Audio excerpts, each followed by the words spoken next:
হাবিব রাসূল কারীম সাল্লাল্লাহু আলাইহি ওয়াসাল্লাম বলেন, দুনিয়ার মধ্যে যত মানুষকে আল্লাহ দুনিয়াতে পাঠিয়েছেন, আপনারা যদি জেনে থাকেন বলেন, নবীরা কি কোনোদিন গুনাহ করেছে নাই?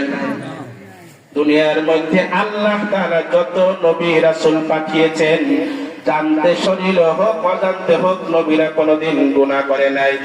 সেই নবী আমাদের বিশ্ব নবী, আল্লাহর নবী হযরত মুহাম্মদ সাল্লাল্লাহু আলাইহি ওয়াসাল্লাম হাদিসের মধ্যে ইরশাদ করেন, বলেন, আমি জীবনে কোনোদিন গুনাহ করি নাই, তারপরেও প্রতিদিন কমপক্ষে আমি 70 বার আল্লাহর কাছে মাপ চাই।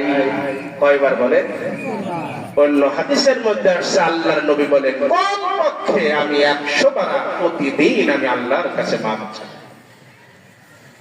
মাপ চাওয়ার মধ্যে এই নয় যে মসজিদে যাই সেজা বুঝে 5 মিনিট 10 মিনিট ধরে আপনার আল্লাহর কাছে মাপ চেতে হবে। আপনি যদি অন্যায় করে ফেলেন, গুনাহ করে ফেলেন, আল্লাহকে স্মরণ করে শুধুমাত্র আস্তাগফিরুল্লাহ বলে, আল্লাহ তাআলা আপনার আস্তাগফিরুল্লাহ বলতে দেরি আপনার গুনাহকে মাফ করতে দেরি করবে না।